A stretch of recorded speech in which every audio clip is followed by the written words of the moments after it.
ஒரு கோயிலில் பட்டிமன்றம் நடத்துறதுக்கு போயிருந்தேன். இந்த ஊர் தலைவர்கிட்ட கேட்டேன், ஐயா நாங்கள் எவ்வளோ நேரம் பேசுறது அப்படின்னேன். ஊர் தலைவர் வந்தார். நீங்கள் எவ்வளோ நேரம் வேணாலும் பேசுங்க இல்லையோன்னு, நாங்கள் 1/4 மணி நேரத்துக்கு மேலே உட்காந்துருக்க மாட்டோம் அப்படின்னாரு. அதுக்கு ஏன் என்னை திண்டுக்கல்ல இருந்து கூட்டி வந்தாங்க. ஊர் முழுவதும் ஸ்பீக்கர் கட்டியிருக்கோம்யா, எல்லாம் வீட்டில் படுத்துக்கிட்டே கேட்டுட்டு இருப்பாங்க, நீ மேடை போட்டு பேசிட்டு வீட்டுக்கு போ அப்படின்னா. இவங்கெல்லாம் வீட்டில் படுத்துக்கிட்டே கேட்டுட்டு இருப்பாங்களா, நான் வெறும் நாற்காலியை பார்த்து பேசிட்டு இவங்க கொடுக்குற காசை வாங்கி மானம் கட்டு போய் சோறு பண்ணிட்டு இருக்காங்க.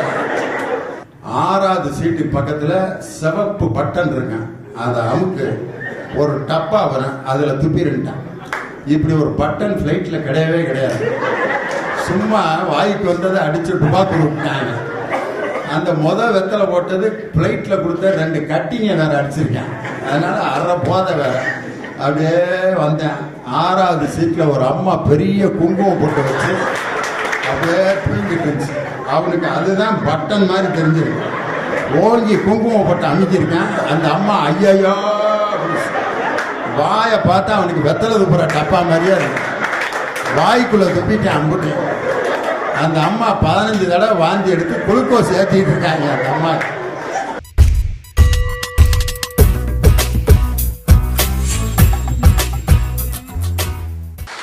ஒரு மனிதனை, ஒரு மாணவனை உருவாக்குவதில் பெரும்பங்கு வகிப்பது வீட்டு சூழலா சமூக சூழலா முடிவு சொல்லணும். நம்ம கலை மற்றும் அறிவியல் கல்லூரி முதல்வர் அம்மாட்ட நான் கேட்டேன், எவ்வளோ நேரமாக பேசலாம் அப்படின்னு. அவங்க சொன்னாங்க, பார்த்துக்கிறீங்க இது எங்கள் ஆசிரியர்கள்லாம் வீட்டுக்கு போனேன் அப்படின்னாங்க. அவங்க எப்போ வீட்டுக்கு போவாங்கன்ட்டு அதையும் சொல்லலை. அவங்க சார் ரைட் டைம்னு சொல்லலை. எங்கே போனாலும் இந்த கேள்வியை நான் கேட்டுருவேன், நான் எவ்வளோ நேரம் பேசுறேன். ஒரு கோயிலில் பட்டிமன்றம் நடத்துறதுக்கு போயிருந்தேன். இந்த ஊர் தலைவர்கிட்ட கேட்டேன், ஐயா நாங்கள் எவ்வளோ நேரம் பேசுறது அப்படின்னேன். ஊர் தலைவர் வந்தார்.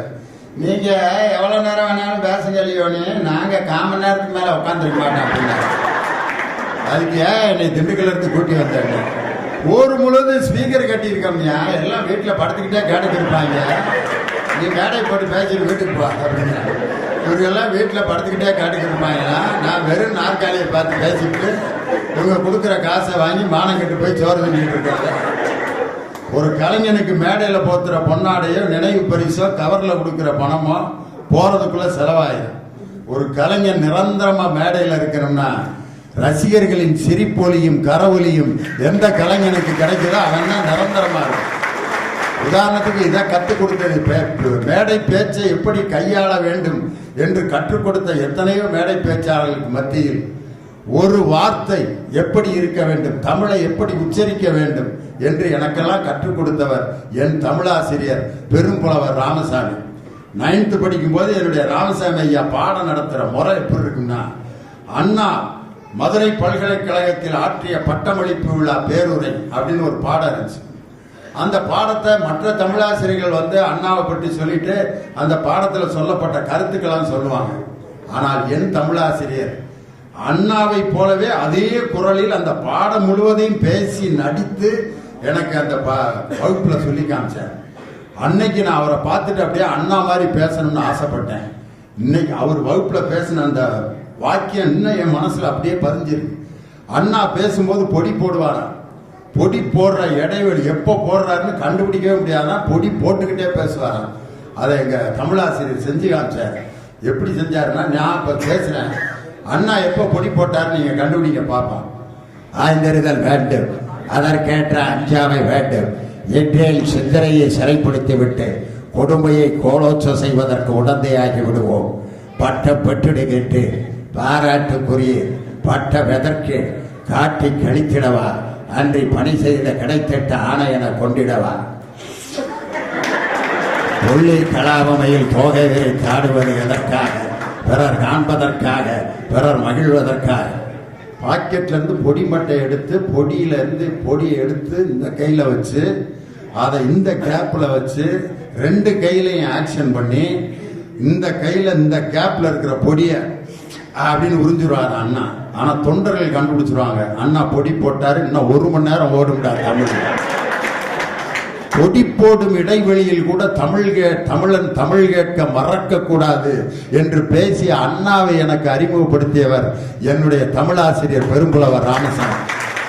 அதே மாதிரி டாக்டர் கலைஞர் எழுதிய அந்த ஒரு பாடம் இருந்துச்சு. அந்த பாடத்தையும் கலைஞர் குரல்லே பேசுவார். அவருடைய குரல்ல பேசுறத எங்க ஐயா பேசுனத உண்மையிலே ஒரு பேச்சாளர் ஒரு வார்த்தையில் லட்சக்கணக்கான தொண்டர்களையும் ரசிகர்களையும் கட்டுப்படுத்திய ஒரு பேச்சாளர் உண்டு என்று சொன்னால் அது முத்தமிழறிஞர் டாக்டர் கலைஞர் என்ற பேச்சாளர். என் உயிரினும் மேலான அன்பு உடன்பிறப்புகள், இந்த வார்த்தைக்கு எவ்வளவு பெரிய ஒரு சொக்கி தெரிஞ்சாங்களே. இதுதான் திருவள்ளுவர் சொன்னார், கேட்பார் பிணிக்கும் தகையவாய் கேளாரும் வேட்பம் ஒழிவதாம் சொல் அப்படின்னு. இந்த இரண்டு அறிஞர்களை எனக்கு வகுப்புல அப்படியே படம் பிடிச்சு காட்டின என் தமிழாசிரியர் இல்லாட்டி லியோனிக்கு இந்த குரல் மாற்றி பேசக்கூடிய ஆற்றல் கிடைச்சிருக்குமா? இதுதான் பள்ளி சூழல். சமுதாயம் தான் ஒரு மனிதனுக்கு புதிய புதிய பாடங்களையும் கற்றுக் கொடுக்குது. ஒரு கலைஞர் அவர்கள் ஒரு திருமணத்தில் போய் கலந்துக்கிறாரு. 15 கல்யாணத்தில் அன்னைக்கு கலந்துக்கணும். 15வது கல்யாணத்துக்கு போறதுக்குள்ள தாமதம் ஆயிடுச்சு. பொண்ணு மாப்பிள்ள கிளம்பி போயிட்டு இருக்காங்க. நல்ல நேரம் முடிய போகுதுன்ட்டு மறுவீடு கிளம்பி போயிட்டு இருக்காங்க. தலைவர் வந்துட்டார். உடனே தலைவர் வந்துட்டாரு, பொண்ணு மாப்பிள்ளை கூப்பிடுங்கன்ட்டு அவசர அவசரமா நிறுத்தி, தலைவரை நல்ல நேரம் முடிய போகுது, மறுவீடு போனோம், 2 நிமிஷத்துல வாழ்த்துறை வழங்குங்க. 2 நிமிஷத்துல எப்படி வாழ்த்துறை வழங்குறது யோசித்தாரு. பொண்ணு மாப்பிள்ளை, பொண்ணோட அப்பா மாப்பிள்ளையோட அப்பா அம்மா என்ன வேலை பார்க்குறாங்கன்னு விசாரிச்சிட்டாரு. பொண்ணோட அப்பாவும் வட்டிக்கு விடுறவன், மாப்பிள்ளையோட அப்பாவும் ஃபைனான்ஸ் கம்பெனி. மேடை போனார் தலைவர். இங்கே இருக்கக்கூடிய மணமக்கள் அசலும் வட்டியும் போல் வாழ வேண்டும் என்று வாழ்த்துகிறேன். உடனே பக்கத்தில் இருக்க துரைமுருகன், யார் அசல் யார் வட்டின்னு சொல்லிருங்க, சண்டை வந்துட போகுதுன்னு. எது குட்டி போடுகிறதோ அதுதான் வட்டி அப்படின்றாங்க. ஒரு வரியில வாழ்க்கையினுடைய தத்துவத்தையே எவ்வளவு அழகா சொன்னார் பாருங்க. எனக்கு ஒரு பெரிய சோதனை வந்துச்சு.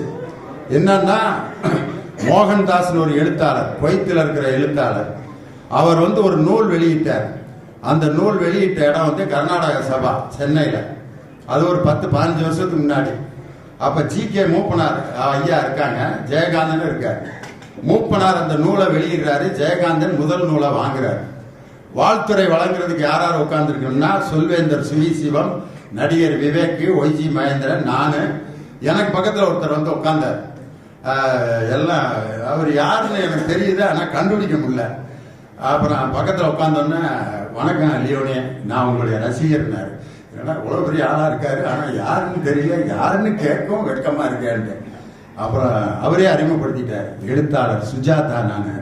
ஐயா வணக்கம் ஐயா, உங்களுடைய எழுத்துக்கு நான் மிகப்பெரிய ரசிகர். ஏன்னா அவர் வெள்ள மீசை வச்சிருப்பாரு, அதிலே பார்த்து பழகிருந்தேன். மீசை எடுத்திருந்தாரு. ஐயா மீசை எடுக்கவும் அடையாளம் தெரியல அப்படின்ட்டு. அப்புறம் அப்படியே பார்த்துக்கிட்டே இருந்தவர்.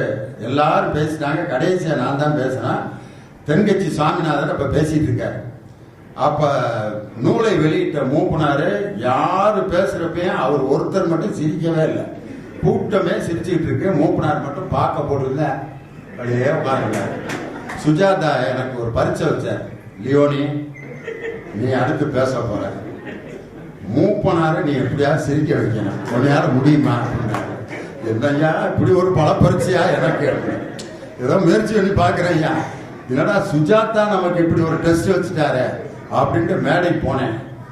மூப்பனார் ஐயாவை கவர்ற மாதிரி மேட்டரை கொண்டு வரணும். எதை பத்தி பேசினா அவரு நம்ம இழுப்பாருன்ட்டு யோசித்தேன். இப்படியே பார்த்தேன் அவரை.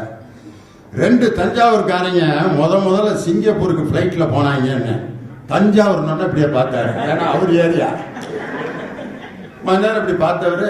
அதுல போனவன் ஒருத்தன் முதல்ல பிளைட்ல போனவன் வெத்தலை வாக்கு சீவல் கொண்டு போனவன் வாய் நிறைய போட்டாங்க. அவரும் வெத்தலை போடுறவரா, நம்ம ஏரியாவை பத்தி பேசுறான்னு ரொம்ப உத்து கவனிக்க ஆரம்பிச்சார். வெத்தலை போட்டு வாய் நிறைய நிறைஞ்சிருச்சு. பிளைட்டு பஸ்லயா நின்னோன்னு புடிச்சுன்னு துப்பிடலாம். பிளைட்ல எங்க போய் துப்புறது, வாய் நிறைஞ்சிருச்சு. எப்படா துப்புறது, எங்க துப்புறதுன்னு தெரியலையே அப்படின்ட்டு பக்கத்துல இருக்கவனை கேட்டிருக்கேன். துப்புனேன், எங்க துப்புறது அப்படின்றீங்க. எனக்கும் தெரியாதா, உடனே மாதிரி நான் முதல்ல தாண்டா வந்திருக்கேன். அடுத்த நான் கூப்பிட்டு கேட்கறதுக்கு முன்னாடியே திருப்பி இவனையே கேட்டிருக்கேன், எங்க துப்புறதுன்னு. முகம் பூரா ஜவாப்பாயிருச்சு எனக்கு. ஐயோ இவனை துரத்துலன்னா நம்ம முகத்துல அப்படியே துப்பி விடுறான் போல இருக்குன்ட்டு அவனை கூப்பிட்டு, பிரதர் எந்திரிச்சு நேரா போங்க, 6வது சீட்டு பக்கத்துல சிவப்பு பட்டன் இருக்கான், அதை அமுக்கு ஒரு டப்பா வரும், அதுல துப்பிருந்தான். இப்படி ஒரு பட்டன் பிளைட்ல கிடையவே கிடையாது. சும்மா வாய்க்கு வந்ததை அடிச்சு டுபாக்கு விட்டாங்க. அந்த வெத்தலை போட்டது பிளைட்ல கொடுத்த 2 கட்டிங்க வேற அடிச்சிருக்கேன். அதனால அரை போதை வேற. அப்படியே வந்தேன். 6வது சீட்ல ஒரு அம்மா பெரிய குங்குமம் போட்டு வச்சு அப்படியே தூங்கிட்டு இருந்துச்சு. அவனுக்கு அதுதான் பட்டன் மாதிரி தெரிஞ்சிருக்கு. ஓங்கி குங்குமம் போட்டு அமைக்கிருக்கேன். அந்த அம்மா ஐயோ வாயை பார்த்தா அவனுக்கு வெத்தலை துப்புற டப்பா மாதிரியே இருக்கு. வாய்க்குள்ள துப்பிட்டேன் அம்புட்டு. அந்த அம்மா 15 தடவை வாந்தி எடுத்து குளுக்கோஸ் ஏற்றிட்டு இருக்காங்க. அந்த அம்மா இதை சொல்லி முடிச்சேன். மூப்பனார் வாயில இருக்க பாக்கு புரிச்சுன்னு தெரிஞ்சிருச்சு. அவரும் அப்படின்னாரு. பேசிட்டு உட்காந்தேன். சுஜாதா கை கொடுத்தாரு. உண்மையிலே மூப்பனார சிரிக்க வச்சுட்டேன் அப்படின்னு கை கொடுத்தாரு. அதனால அப்ப ஒரு டெஸ்ட் வச்சு எப்படா பேசுறது, இவருக்கு சப்ஜெக்ட்ல பேசணுமே. அதனால ஒரு சமுதாயத்தினுடைய நாடியை பிடித்து பார்ப்பதற்கு சமுதாயம் நமக்கு நிறைய வாய்ப்பு கொடுக்குது. இந்த வாய்ப்புகளை பயன்படுத்தி உயர்ந்தவர்கள் தான் சமுதாயத்தில் மிகப்பெரிய நிலைக்கு வந்திருக்கிறார்கள். அண்ணாவும் கலைஞர் ஒரு தடவை ட்ரெயின்ல போறாங்க. ஒருத்தன் பிச்சை எடுத்துட்டு வர்றான். அம்மா கண்ணு தெரியாதவம்மா, ஏதாவது தர்மம் இருந்தா போடுங்கம்மா அப்படின்ட்டு அண்ணா கலைஞர் பக்கத்துல வந்து, ஐயா ப்ரௌன் கலர் சால்வை போட்டவர, கண்ணு தெரியாதவன் ஐயா, ஏதாவது உதவி செய்யுங்க. ஐயா வெத்தலாக்கு போட்டவர, கண்ணு தெரியாதவையா, ஏதாவது உதவி செய்யுங்க அப்படின்ட்டு. அண்ணாவும் கலைஞர் இப்படியே உட்காந்துன்னா அண்ணா 2 ரூபாய் எடுத்து கொடுத்துருக்காரு. கலைஞர் கேட்டிருக்காரு, என்னன்னா அவன் கண்ணு தெரியாதவனா, வெத்தலாக்கு போட்டவரேங்கிற, இப்ப ப்ரௌன் கலர் சால்வை போட்டவரேன்னு சொல்றான், கண்ணு நல்லா தெரியுது, அவனுக்கே 2 ரூபா கொடுத்தீங்கன்னு. உடனே அண்ணா சொல்லியிருக்காரு, அவன் பக்கத்து கம்பார்ட்மெண்ட்ல இருந்து நடந்து வர்றப்பயே எனக்கு கண்ணு நல்லா தெரியும். ஏன்னா அழகா தாண்டி நடந்து வந்தேன், அதை வச்சே கண்டுபிடிச்சேன். அப்புறையே 2 ரூபா கொடுத்தீங்கன்னு. அவன் பாடின பாட்டு நல்லா இருந்துச்சியா, அதுக்காகத்தான் அந்த 2 ரூபாயை நான் கொடுத்தேன் அப்படின்னா. கண் தெரியாதவன் பாடிய பாடலை கூட ரசித்து ஒரு 2 ரூபாயை கொடுக்கக்கூடிய ஒரு ரசிப்பு தன்மை, இதெல்லாம் சமுதாயத்துல நமக்கு கிடைக்கக்கூடிய வாய்ப்பு. கலைவாணர் NS கிருஷ்ணன் ஒரு தடவை கார்ல போயிருக்காரு. பயில விளாண்டுகிட்டு இருந்த பயில கல்ல எரிஞ்சு விளாண்டுகிட்டு இருக்கப்ப NS கிருஷ்ணனுடைய கண்ணாடியில கல்லு பட்டு கண்ணாடி உடஞ்சிருச்சு. உடனே டிரைவர்லாம் இறங்கி அந்த கண்ணாடியை உடைச்ச பயலை பிடிச்சிட்டு வந்துட்டாங்க. பிடிச்சிட்டு வந்து, ஏன் கண்ணாடியை உடைச்சதா? ஆமா வரேன் அப்படின்னு NS கேட்ட கொண்டு போய் கண்ணாடியை உடைச்சேன் வந்துட்டான், 4 ஆளா இறங்கி அப்படின்னாரு. NS கிருஷ்ணன் பாக்கெட்ல இருந்து 5 ரூபாய் எடுத்து கொடுத்துருக்காரு அவனுக்கு. பக்கத்துல உட்காந்து, கண்ணாடி உடைச்சவனுக்கு 5 ரூபாய் கொடுக்குறீங்க, போயா நீ தான் கண்ணாடி உடைச்சவனா, ரொம்ப சந்தோஷம், இந்த வச்சுக்க அப்படின்ட்டு காசை வாங்கிட்டு அவன் போயிட்டான். உடனே பக்கத்துல இருக்காரு, ஏயா கொஞ்சம் மண்டையில மூளை இருக்க, கண்ணாடி உடைச்சவனுக்கு போய் 5 ரூபா கொடுக்குற. அதுக்கு அவன் சொல்றான், நான் ஏன் கொடுத்தேன் தெரியுமா, அவன் என்ன முடிவுக்கு வந்திருப்பேன், இனி வர்றவங்க கண்ணாடியெல்லாம் உடைச்சா 5-5 ரூபாயா கொடுப்பாங்க, இன்னொரு கண்ணாடியை உடைப்பேன், அவன் 4 அடி அடிப்பேன், இன்னொருத்தன் பிள்ளைய நான் எதுக்கு அடிக்கணும், அவன் இன்னொருத்தன் அடி வாங்கிட்டேன் அப்படின்ட்டு தான் நான் 5 ரூபாய் எடுத்து கையில் விட்டேன். யாரு? கலைவாணர் NS கிருஷ்ணன். சமுதாயத்தில் கிடைக்கக்கூடிய வாய்ப்புகள் நிறைய. லியோனிய வந்து எங்க அம்மா வீட்டில் எங்க அம்மா பாட்டு பாடிட்டு அப்படியே தூங்க வச்சுக்கிட்டு மடியில படுக்க வச்சுக்கிட்டே இருந்தா லியோனி இந்த மேடையில பேசிக்க முடியுமா, வாய்ப்பு கிடைச்சிருக்குமா அப்படின்னு சொல்லி அருமையா கேட்டாங்க. அப்ப சமுதாயம், வீடு ஒண்ணுமே இல்லையா? வீடு எப்படி ஒரு மனிதனை உருவாக்குகிறது? சச்சின் டெண்டுல்கர் மிகப்பெரிய பேட்ஸ்மேன், அவர் வந்து ஒரு மிகப்பெரிய சாதனை செஞ்சுட்டு ரசிகர்கள்லாம் அந்த செஞ்சுரி அடிச்சோன்னா எந்திரிச்சு அப்படியே கைத்தட்டி குனிக்கிறாங்க. எல்லாரும் பேட் எடுத்து ரசிகர்கள் பக்கம் தான் காட்டுவாங்க பேட்ஸ்மேன். ஆனா டெண்டுல்கர் வந்து வானத்தை நோக்கி அந்த பேட்டை காமிச்சிருக்காரு. பத்திரிகைக்காரங்களாம் வந்து கேட்கிறாங்க, எல்லாரும் பேட்டை ரசிகர்கள் பக்கம் காமிக்கும் போது நீங்க ஏன் வானத்தை காமிச்சீங்கன்னு. அந்த நேரத்தில் தான் அவருடைய தந்தையார் இறந்த நேரம். நான் இன்னைக்கு இவ்வளவு பெரிய பேட்ஸ்மேன் ஆனதுக்கு காரணம் என் தந்தை தான். அதனால என் தகப்பனுக்கு அஞ்சலி செலுத்துறதுக்காக வானத்தை நோக்கி நான் அந்த பேட்டை ஆட்டினேன் அப்படின்னு சொன்னார். நான் 7th படிக்கிறப்ப திண்டுக்கல்ல நடந்த ஒரு பேச்சு போட்டி, மாவட்ட அளவிலான ஒரு பேச்சு போட்டி, பாரதியாரை பற்றி தலைப்பு. எங்க அம்மாட்ட சொல்லிட்டு போறேன், அம்மா பேச்சு போட்டி போறேம்மா. அப்படியா சாமி அப்படின்ட்டு எங்க அம்மா பழைய ரேணுகா பவுடர் எடுத்து மூஞ்சில போட்டு வெள்ளை வெளேர்னு மூணு பேட்ச் போட்டு அது மாவட்ட டிஸ்ட்ரிக்ட் லெவல் காம்படிஷனுக்கு போறான் அப்படின்னு மேக்கப் போட்டு அனுப்பிச்சு விடுறாங்க. வாத்தியார் எழுதி கொடுத்த பேப்பர் பாக்கெட்ல இருக்கு பாரதியாரை பத்தி. போய் பேச்சு போட்டி தொடங்குறப்ப ஆரம்பிக்கிறேன். பாரதியாரை பத்தி தலைப்பு. எனக்கு முன்னாடி ஒருத்தன் பேசினான். பெரிய school, matriculation higher secondary school. காரில் வந்து இறங்குறான். அவனுக்கு பின்னாடி 2 பேர் சுடுதண்ணி ஹார்லிக்ஸ்லாம் எடுத்துட்டு வர்றாங்க. சுடுதண்ணி ஒருத்தன் கொடுக்குறான். ஹார்லிக்ஸ் குடிச்சிட்டு பாரதியாரை பத்தி பேசுறான். அச்சமில்லை அச்சமில்லை அச்சம் என்பதில்லையே, உச்சி மீது வானிடிந்து வீழுகின்ற போதிலும் அச்சமில்லை அச்சமில்லை அச்சம் என்பதில்லையே. ஹார்லிக்ஸ் குடிச்சிட்டு பேசுறான். நெஞ்சு பொறுக்குதில்லையே இந்த நிலை கட்ட மனிதரை நினைத்து விட்டார். அஞ்சி அஞ்சி சாவார் இவர் அஞ்சாத பொருள் இல்லை அவனியிலே. அடுத்து நான் பேசினேன். அவனை அப்படியே பார்த்தேன். இந்த போட்டு ஓடுறானே, நம்ம இவன் கூட பேசி எப்படா பேச்சு போட்டுல ஜெயிக்கிறது அப்படின்னு சொல்லிட்டு பக்கத்துல என் ஃப்ரெண்டு தான் வந்துருந்தேன். அவனை கூப்பிட்டு ஓடிடலாம்டா வேணாம்டா அப்படின்னு. அவன் எனக்கு மேல பயந்துருப்பேன். பெஞ்சுக்கு அடியில பூந்து போயிடலாம்டாங்கிறாங்க. அப்படின்ட்டு பெஞ்சுக்கு அடியில தலையை கொடுக்குற பேரை அனௌன்ஸ் பண்ணிட்டாங்க. லியோனி 7ஆம் வகுப்பு பி பிரிவு புனித பால் நடுநிலைப்பள்ளி அப்படின்னு கூப்பிட்டாங்க மாப்பிள்ள. அப்படின்ட்டு போய் 7th படிக்கிறப்ப நான் முதல் பேச்சு போட்டியில் எப்படி பேசினேன்னா, பாக்கெட்டில் வாத்தியார் எழுதி கொடுத்த பேப்பர் இருக்கு. கைகாலெல்லாம் நடுங்கிருச்சு. ஏற்கனவே ஒருத்தன் பேச்ச வர கேட்டுவிட்டானா இன்னும் நடுக்கம் ஓவர் ஆயிடுச்சு. அன்பார்ந்த பேச்சு போட்டிய நடத்தக்கூடிய ஆசிரியர் பெருமக்களே, நான் எடுத்துக்கொண்ட தலைப்பு பாரதியார். அந்த பாரதியார் ஒரு பாரதியார். அவர் ஏன் பாரதியார்? அவர் ஒரு பாரதியார், அவனும் ஒரு பாரதியார். அந்த பாரதியார் ஏன் பாரதியார்? பாரதியாரை தவிர மற்ற அம்புட்டு மறந்து போச்சாங்க. பேச்சு போட்டு நடத்தின வாத்தியார் மண்டல ஓடி அடைச்சி ஓர பேச்சு போட்டு ஓர ஆளு சார் பேப்பர் என்ன பேப்பர் அப்படியே அழுதுகிட்டு வீட்டுக்கு வர்றேன். எங்க அம்மா வாசல்ல உட்காந்துக்கிட்டு இருக்காங்க. மகன் பிரைஸ் வாங்கிட்டு வருவாங்க. நான் அழுது மூஞ்சில வீங்கி போய் எங்க அம்மாட்ட வர்றேன். என்ன சாமி, என்ன பிரைஸ் எங்க? பிரைஸா அடிச்சு விட்டாங்க அப்படின்னு. ஏன் சாமி ஏப்பா அப்படின்னு மடியில தூக்கி உட்கார வச்சுட்டு, என்ன சாமி ஒரு வரி கூட பேச முடியலாமா, அம்புட்டும் மறந்து போச்சுமா அப்படின்னு. என்னுடைய பெத்த தாய் என்ன சொல்லியிருக்கேன், வேணாண்டாமானே எதுக்கு இனிமே உனக்கு பேச்சு போட்டி விட்டுரு அப்படின்லாம் சொல்லியிருக்கேன். அங்கதான் எங்க அம்மா, அந்த வார்த்தையார் என்னடா உன் திறமைய மதிப்பிடுறது? பெத்த தாய் நான் சொல்றேன்டா, அடுத்த பேச்சு போட்டியில நீ தான்டா பிரைஸ் வாங்குற அப்படின்னு. வேணாம், இனிமே பேச்சு போட்டிக்கே நான் போக மாட்டேன். அடுத்து எங்க ஸ்கூல்ல மட்டும் நடந்துச்சு ஒரு பேச்சு போட்டி. அதுல இந்திய ஒருமைப்பாட்டை பத்தி எங்க அம்மா ஒரு ஹையர் கிரேட் டீச்சரா இருந்தனால ஒரு 10 வாக்கியம் எழுதி கொடுத்து மனப்பாடம் பண்ணி தைரியம் சொல்லி முதுக தட்டி அனுப்பிச்சு விட்டாங்க எங்க அம்மா. அப்போ போய் ஸ்கூல் மட்டும் தானே எங்க ஸ்கூலு, கட கட கடன்னு எங்க அம்மா எழுதி கொடுத்த ஒப்பிச்சுட்டேன். அப்பயும் எனக்கு முதல் பிரைஸ் கிடைக்கல, 3rd பிரைஸ் தான். பள்ளிக்கூடத்துல 3rd பிரைஸுக்குன்னே ஒரு பொருள் வச்சிருப்பேன், பிளாஸ்டிக் சோப் டப்பா. பேச்சு போட்டி 3ஆம் பரிசு லியோனி 7ஆம் வகுப்பு பி பிரிவு அப்படின்ட்டு ஒரு பிளாஸ்டிக் சோப் டப்பா கொடுத்தாங்க. நான் அந்த பிளாஸ்டிக் சோப் டப்பாவை சாதாரணமா நினைக்கல.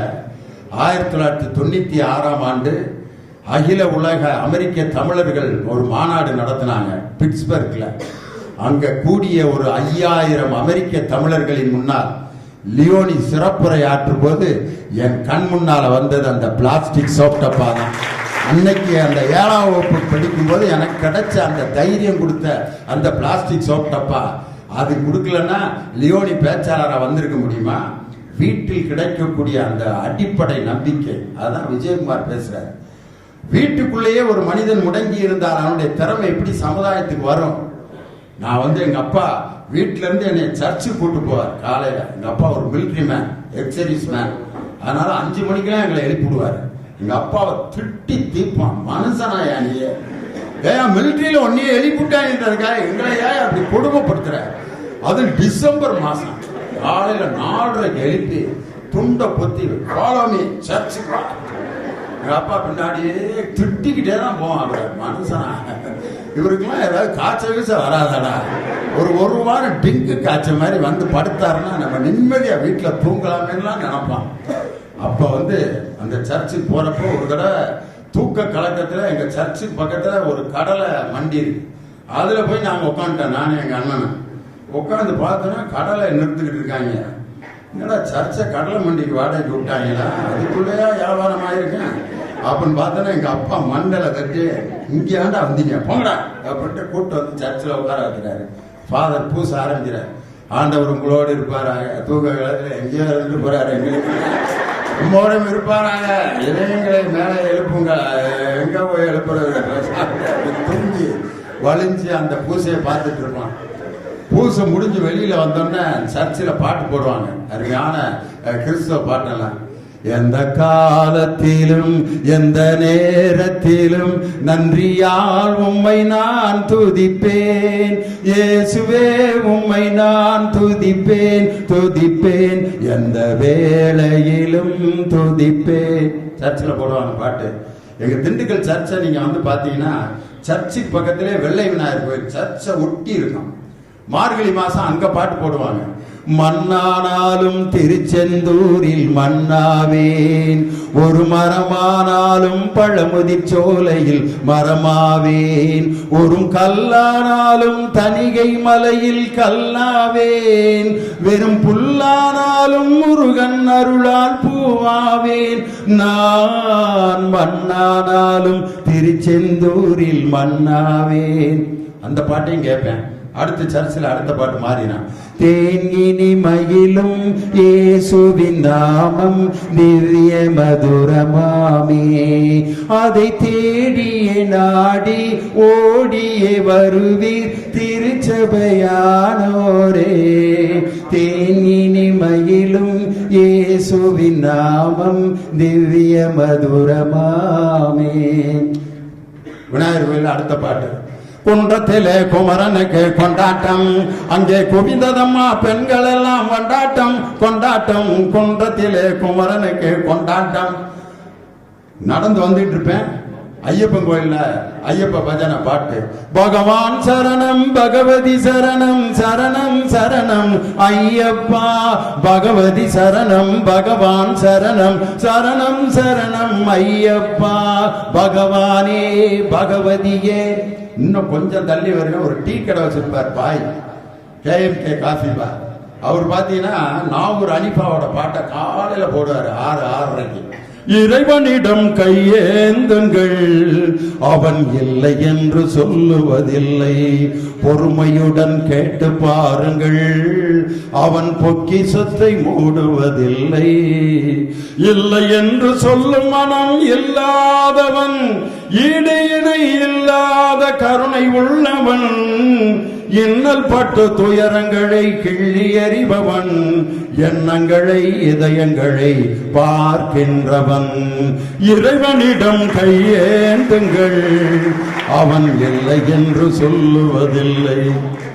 ஒரே லியோனியோட குரல் தான். 3 மதத்தினுடைய பாடல்களை பாடுறனே, எந்த சாமியாவது இவன் குரலை நான் அழிச்சிருவேன்னு இதுவரைக்கும் சொன்னதாக வரலாறு. நீ எப்படா நீ கிறிஸ்தவ மதத்தை இருந்துட்டு இந்து பாட்டை பாடுற, இஸ்லாமியருடைய பாட்டை பாடுறன்ட்டு எனக்கு குரல் 3 மத பாடல்களை பாட பாட குரல் வளம் இன்னும் அதிகமாயிட்டே தான் இருக்கு.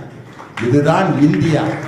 இந்தியா என்பது நம்ம 3 மதத்திற்கும் சொந்தமான ஒரு அற்புதமான ஒரு ஒற்றுமை மிகுந்த நாடு.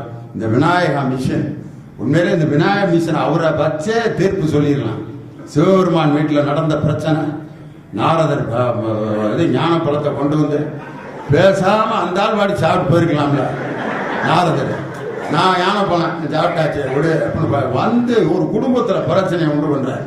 சிவபெருமான்கிட்ட கொடுக்கிறார் ஞான பழம். அவர் வாங்கி ரொம்ப நன்றி நாரதர, என்ன நினைச்சு கொண்டு வந்தீங்க அப்படின்னு சாப்பிட்டு தண்ணியை குடிச்சிட்டு உட்காந்துருக்கலாம்ல. அவரு இதை நான் சாப்பிடுவதை விட நெய் சாப்பிடுவதான் சால சிறந்தது. யாரு? ஒய்ஃப் கிட்ட.